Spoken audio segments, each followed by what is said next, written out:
혹시 요즘 몸이 예전 같지 않다는 생각이 드신 적 있으신가요? 아침에 일어나도 몸이 개운하지 않고 왠지 모르게 쉽게 피로해지고 가끔 이유 없이 가슴이 두근거리거나 손발이 붓는 것 같은 느낌이 들 때 말이죠. 우리는 그런 신호를 종종 그냥 넘깁니다. 피곤해서 그렇겠지. 요즘 스트레스가 많아서 그런가 보다. 이렇게 말이죠. 하지만 사실 그런 사소해 보이는 변화들이 우리 몸이 아주 조심스럽게 보내는 경고일 수 있습니다. 그리고 그 중심에는 생각보다 가까이 다가온 혈당 문제가 있을지도 모릅니다. 안녕하세요, 여러분. 여러분의 건강한 삶을 함께 지켜가고 싶은 건강부자입니다. 오늘 이 이야기는 단순한 건강 상식이 아닙니다. 당신이 앞으로 10년, 20년 더 건강하게 살아가기 위해 꼭 알아야 할 이야기입니다. 그러니 부디 마음 편히 천천히 함께 해주세요. 당뇨병은 이제 남의 일이 아닙니다. 우리나라에서는 30세 이상 성인 3명 중 1명이 당뇨병이거나 당뇨병 전 단계에 해당한다고 합니다. 그리고 더 놀라운 사실은 이미 초등학생, 중학생들 사이에서도 혈당 이상 소견이 발견되고 있다는 거예요. 당뇨병은 이렇게 조용히 그리고 빠르게 우리 삶 깊숙이 스며들고 있습니다. 하지만 이 병은 처음엔 아무런 증상도 없이 다가옵니다. 눈에 띄지 않게 몸을 갉아먹고 시간이 지나면 눈이 흐려지고 콩팥이 망가지고 심장이 약해지고 결국 발을 절단하거나 평생 투석을 해야 할 수도 있습니다. 이야기를 들으면서 혹시 마음 한구석이 불편해지셨다면 괜찮습니다.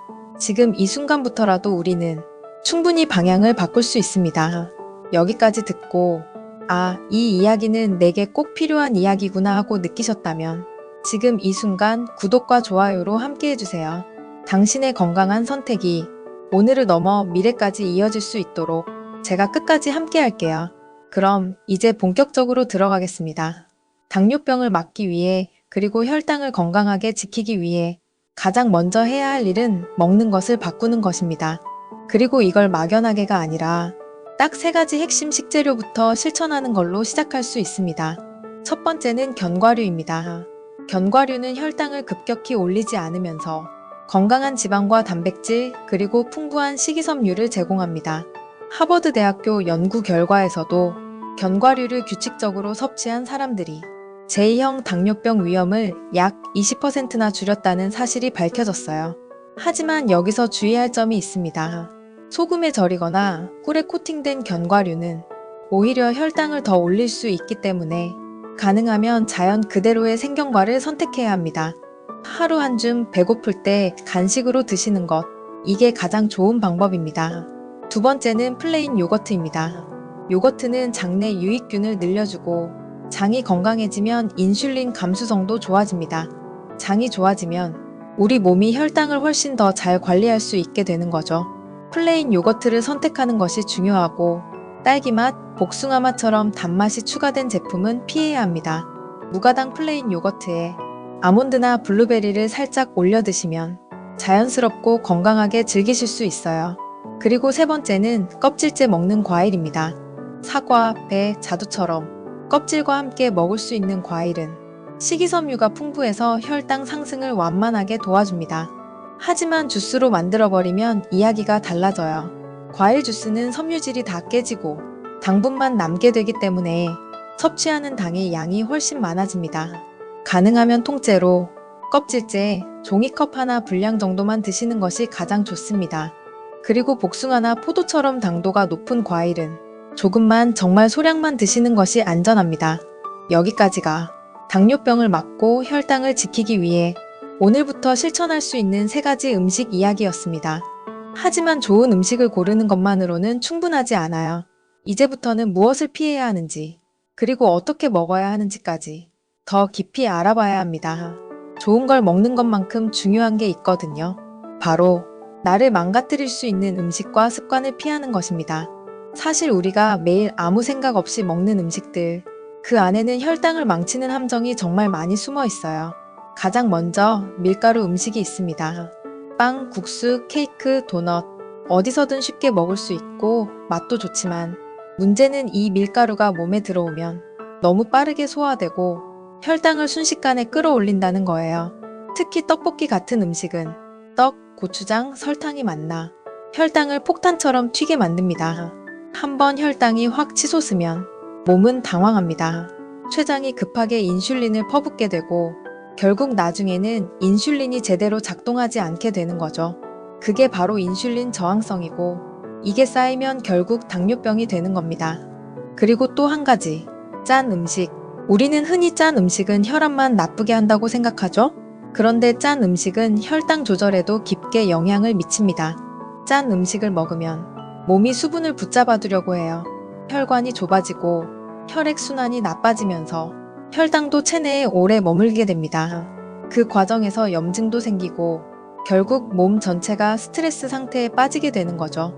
찌개, 국물, 라면, 국밥, 짭짤한 음식을 말아먹는 습관, 생각보다 우리 몸에 큰 부담이 됩니다. 특히 국에 밥을 말아먹는 건 정말 조심하셔야 해요. 밥알이 국물에 젖으면 소화가 빨라지고 혈당이 순식간에 올라가니까요. 같은 밥이라도 국물 없이 꼭꼭 씹어 먹는 것과 국물에 말아서 훌쩍 넘기는 건 몸에 주는 충격이 전혀 다릅니다. 이런 사소한 차이가 혈당 스파이크를 막을 수 있는 결정적인 순간이 되기도 해요. 그래서 정말 중요한 건 천천히 먹는 습관을 들이는 겁니다. 식사를 할 때는 TV도 끄고 휴대폰도 잠시 내려놓고 오롯이 음식에 집중하는 거예요. 한 숟갈 떠서 향을 맡고 입에 넣어 식감을 느끼고 천천히 꼭꼭 씹는 거죠. 이걸 마음챙김 식사라고 부릅니다. 마음챙김 식사를 하면 같은 양의 음식을 먹어도 배부름을 더 빨리 느끼고 식후 혈당 상승도 훨씬 완만해집니다. 그리고 가능하면 식사 전에 물을 한 컵 마시는 것도 좋은 습관이에요. 밥 먹기 5분에서 10분 전에 물을 마시면 자연스럽게 포만감이 생기고 과식을 막을 수 있습니다. 실제로 연구에서도 식사 전에 물을 마신 그룹이 마시지 않은 그룹보다 하루 칼로리 섭취량이 13%나 줄어들었다는 결과가 있습니다. 정말 작은 습관인데 몸에 주는 변화는 굉장히 크다는 거죠. 이렇게 식사 습관을 조금만 바꿔도 혈당 관리는 훨씬 쉬워집니다. 하지만 여기서 멈출 수는 없죠. 생활 습관까지 함께 바꿔야 진짜 변화를 만들 수 있습니다. 운동이라고 해서 헬스장에 등록하거나 하루에 몇 시간씩 뛰어야 하는 건 아닙니다. 그냥 하루 30분 가볍게 걸으면 충분해요. 엘리베이터 대신 계단을 이용하거나 한 정거장 일찍 내려서 걷거나 강아지와 산책을 한 바퀴 더 돌거나 이렇게 일상 속에서 조금씩 움직임을 늘리는 것, 그게 진짜 운동입니다. 이런 작은 움직임이 혈당을 낮추고 인슐린 감수성을 높여주고 몸 전체에 활력을 돌게 만듭니다. 그리고 꼭 기억해주세요. 운동은 혈당을 조절하는 것뿐만 아니라 기분도 좋아지게 합니다. 걷다 보면 스트레스도 자연스럽게 풀리고 마음도 가벼워지거든요. 운동만큼 중요한 게 또 하나 있습니다. 바로 수면입니다. 잠을 충분히 자지 못하면 몸은 스트레스를 받습니다. 그 스트레스가 혈당을 끌어올리고 결국 혈당 관리가 어려워지는 거예요. 하루 6시간 이하로 자는 사람은 당뇨병 위험이 1.7배 높아진다는 연구 결과도 있습니다. 그러니 가능하면 하루에 7시간에서 8시간 정도는 편안하게 잠을 자는 걸 목표로 해보세요. 밤에는 휴대폰을 멀리하고 조용한 음악을 들으며 천천히 긴장을 풀고 자연스럽게 잠드는 게 좋습니다. 마지막으로 스트레스 관리. 스트레스를 받으면 우리 몸은 긴장하고 그 긴장은 혈당을 올리고 몸 전체에 부담을 주게 됩니다. 물론 스트레스를 아예 피할 수는 없어요. 살아가는 동안 스트레스는 늘 따라오니까요. 하지만 스트레스를 받을 때 나를 탓하지 말고 조용히 숨을 크게 쉬면서 괜찮아, 잘하고 있어라고 스스로를 다독이는 것, 이 작은 마음의 습관이 몸을 지키는 힘이 됩니다. 이제 여기까지 오셨다면 분명 마음속 어딘가에 나도 뭔가 바꿔야겠구나 하는 작은 울림이 생겼을 거라 믿어요.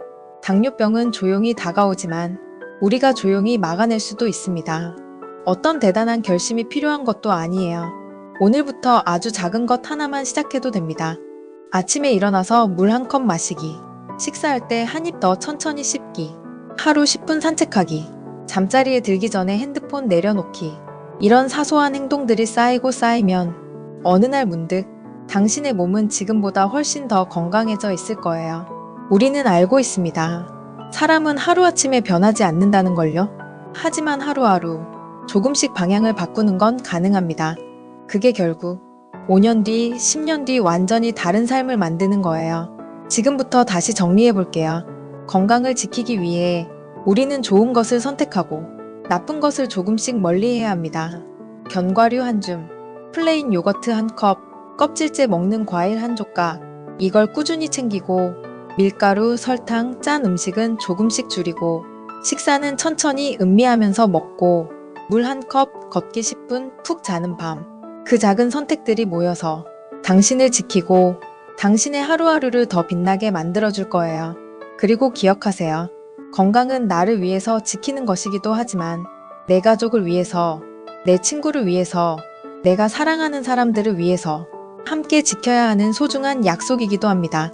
어떤 날은 힘들 수도 있겠죠. 어떤 날은 실수할 수도 있을 거예요. 하지만 괜찮습니다. 중요한 건 다시 돌아오는 거예요. 다시 좋은 것을 선택하고 다시 나를 소중히 대하는 것. 건강은 완벽함이 아니라 꾸준함이 지켜주는 거니까요. 오늘 이 이야기가 당신에게 그런 작은 시작이 되기를 바랍니다. 만약 오늘 이 영상이 당신의 마음에 조금이라도 울림을 주었다면 구독과 좋아요로 함께 해주세요. 그리고 이 소중한 이야기를 당신이 사랑하는 사람들과 꼭 나눠주세요. 혼자 지키는 건강보다 함께 지키는 건강이 더 강하니까요. 당신의 건강한 삶을, 당신의 환한 웃음을 진심으로 응원합니다. 오늘도 그리고 내일도 당신이 당신 자신을 더 사랑할 수 있기를. 고맙습니다.